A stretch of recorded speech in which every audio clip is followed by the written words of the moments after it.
he did it unjustly. Says who? He could reply, as he signed an order for your execution. Something inside of us knows that is wrong. All doubt,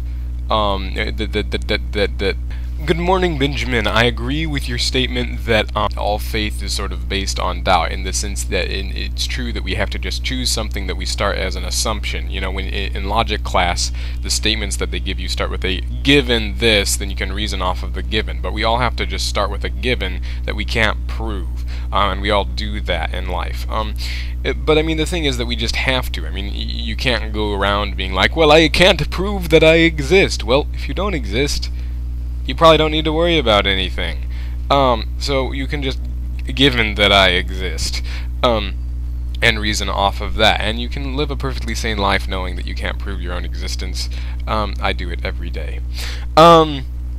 That implies that I'm perfectly sane, which I'm not sure I want to do, actually. But moving on, Bertrand Russell's next argument in his article, Why I'm Not a Christian, is addressing the argument of moral arguments for deity. And he says, well, some people say that right and wrong doesn't exist unless there's God, and I'm one of those people. I, Christopher, am one of those people. Bertrand Russell is not. But he says, rather than addressing that question, what I want to say is that if God is responsible for right and wrong, is it just because he says so? Like, if God says bananas are right and apples are wrong just because he wants to, then, I mean, it's not really like this universal objective thing. It's just whatever, it's God's fiat. That's the word that Bertrand Russell uses. And he's like, if that's how it is, then saying God is good is not a significant statement. He has a good point there if it is just God's fiat. However, I don't believe it's just choosing some things to be right like bananas and some things to be wrong like apples. I believe that God, in his nature, the way that God is certain things, right? And primarily at the core of who God is love, right? And outward focused on the good of others. And from a Christian understanding of God, that links very into my understanding of God as Trinity.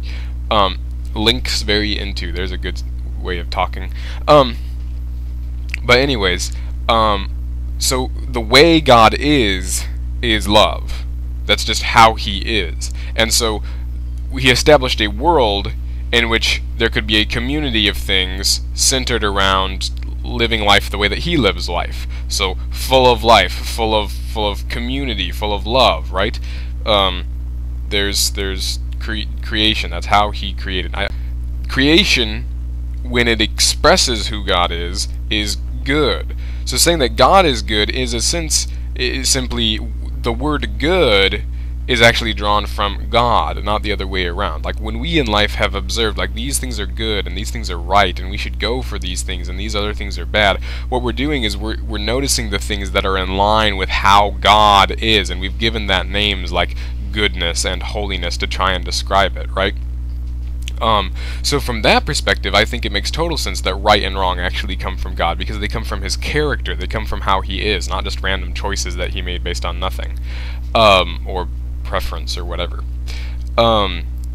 Furthermore, I have 30 more seconds, so I'm going to run real quick through describing why I believe that right and wrong don't exist without God. I wrote this up.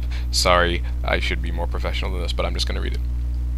I believe that justice is more or less making things as they should be. If someone set up a world with a specific way it should be, then from that design there can be drawn certain standards that apply to everything and everyone. If, however, the world is mere chance and survival, there is no way it should be, and therefore there are no universal standards. The only value is power. And if Hitler had succeeded in dominating the world, no one could tell him he did it unjustly. Says who? He could reply, as he signed an order for your execution. Something inside of us knows that is wrong.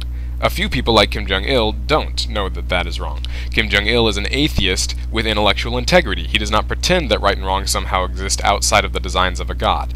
Now, there are atheists who believe in right and wrong, even though they don't have a real strong logical basis for doing so. And I'm glad that they do believe in right and wrong, but I hope they realize that the best logical basis for it is, in fact, belief in God. At a logical level, if not an emotional one, this is also the answer to the problem of pain, in the sense that you can't really accuse God of being I am way over my time limit. Okay, maybe I'll do this next week. Benjamin, continue discussing Timothy Keller. I think would be good. Yeah.